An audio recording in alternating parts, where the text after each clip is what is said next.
Welcome to episode 2 of the interior build series for my Toyota Tacoma DIY truck camper. In this week's video, I'm putting in a flooring system for the truck camper, as well as putting some finishing touches on the foam bench that I had discussed in last week's episode. The Toyota Tacoma bed floor is kind of a grooved, lined truck bed. And when I had gone up to Alaska, I had just put down some foam panels over the center where I was walking just to add a little bit of cushion for my feet. But as I'm building out the interior, I wanted something that was a little bit easier to build cabinets and put things like that on. And so I decided to make a simple floor that was just a 1/4-inch foam with some peel and stick laminate flooring on top of it. This was a really simple project. All I had to do was cut foam to the right shape of my truck bed. I brought it out to the truck camper to double check the fit and did have to shave a little bit more off some of the edges. But then once I had that shape perfected, I was able to come back inside the house and work on laying out the laminate paneling. At first, I thought I was going to put them horizontally across it, but ultimately I had to do a little less cutting to put them vertical, and it allowed for a little bit of bend in the flooring so that I could make it all as one piece and slide it in through the back door of my truck camper. The peel and stick flooring is really simple to work with for the most part. All you need is a utility knife to cut it, and then it snaps at the spot that you cut it. And then you just peel off the backing on the laminate and stick it down.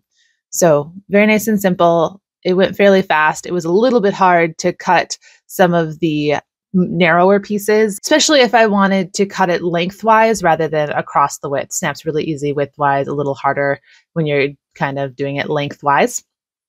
But went ahead, got all of these panels in place on the foam, and once everything was together, I was able to carry that single piece out to the truck camper and try it out inside the truck camper.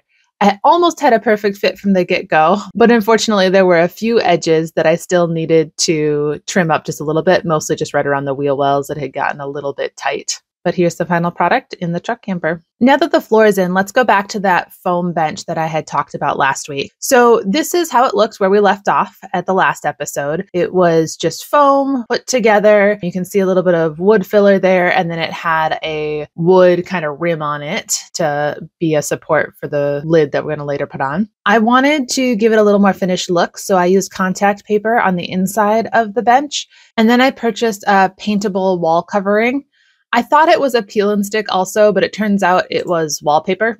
So it was a little putzier to work with, but we went ahead and got it soaked and wet, and then we're able to apply it to the bench. And so it has kind of a nice uniform exterior. Now this is still relatively soft, so it can still get dented with just the wallpaper on. I had considered using paneling to match the other things on the inside of my truck. Might still go back and panel it if it seems like it's taking too much abuse with just the wallpaper for protection on the outside. And then once it was dry, I was able to cut off the extra wallpaper. And then it was back down to the wood shop to cut the lid.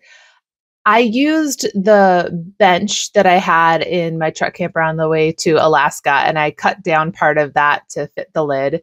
Here you can see the contact paper on the inside and the bench in place in the truck camper. And then there's the lid on top of it. There's a little bit of an overhang in the front so that it's easy for me to grab and lift it up. Once we knew that the lid was the right size, we went down to the wood shop again and routed the edges so that it has a smoother edge. I had routed it originally for my trip to Alaska, but since we cut it, I needed to reroute things. And then here we're cutting a couple pieces of wood to go on the back of the bench.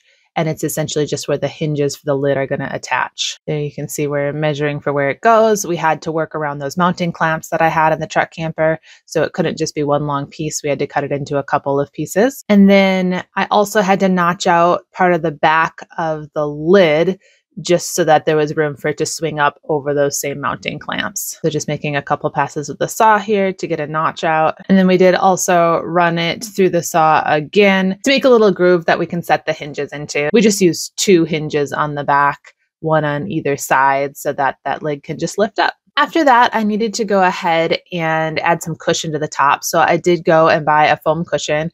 I found one on clearance at Walmart for $10, so I was pretty happy about that. And then I just bought some cheap fabric to cover the lid in. made a little hole in the fabric to put the hinges through, and then used an air stapler to essentially upholster the lid. Helps to have someone else pull it nice and tight. We went ahead and just did one side at a time. So we started with the back of it, and then we'll go to the sides and then pull the front around and forward. As we worked around the sides, we were careful with the folds, trying to make sure they look nice and neat so it's a good finished product. Here's the underside of it once it's complete. We used a little bit of fabric fusion, I guess, to try to stop it from having any runs at that spot.